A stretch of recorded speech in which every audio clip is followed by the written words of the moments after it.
Michael Boyle, Mike Boyle, Strength and Conditioning for Golf Digest. We want to talk a little bit about rotator cuff training. The first thing I'm going to tell you about rotator cuff training, the number one way to not have rotator cuff problems is don't do things that irritate your rotator cuffs. I know that sounds simple, but when we think about stupid exercises like upright rows and behind the neck pull downs and behind the neck presses, if you're doing stuff like that, you're going to chew your shoulders up. Your shoulders are going to be no good. So the number one thing if you want to have healthy rotator cuffs is don't do dumb things that irritate your shoulders. From that standpoint, the second thing we want to do is develop some upper body, some mobility. We've talked a little bit about hip mobility. We start talking about shoulder mobility. What we're really looking at here is we want to develop some external rotation. We like an exercise that we call a floor slide. So if you can imagine, I'm going to lay here, feet flat, head flat. What I want to do is get the backs of my hands against the floor. Some of you may be like this. If you're here, you're already lacking in that external rotation. That's going to be a problem. But when you can get to here, all we want to think about, big exhale.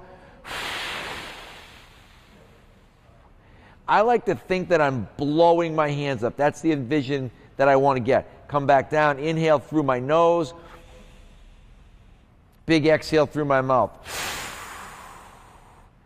I don't want to shrug my shoulders up. I'm not up here. I'm trying to keep my shoulder blades pinched down and together, develop that external rotation. I want to think that I'm going to sand my arm against the floor. So it's active external rotation. It's turning my rotator cuff on.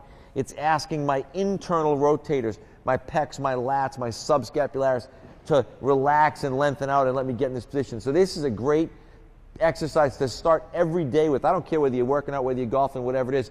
Think about doing 10 floor slides, 10 big 5-second exhales. So if I'm here, I'm up 1, 2, 3, 4, 5. I should be exhaling that whole time, which I can't do while I talk, but hopefully you'll get the idea. From there, I love to do just some simple rotator cuff strengthening. I think lots of people like this really simple, kind of probably from this way, if we said external rotation, 0 degrees, I do not like this at all.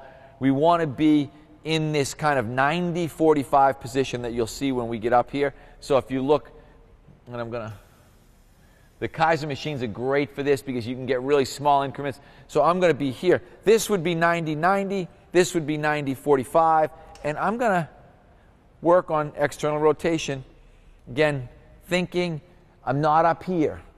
That shoulder blade is down. And I always tell everybody, I want you to think that you're rotating along the long axis of your humerus. We are going to do both external and internal. Internal rotation, the act of bringing it inside, has fallen out of favor in shoulder training. My friend Daniel Crumbach, who's a Canadian physical therapist, had advocated for me to do more internal rotation, which I started doing.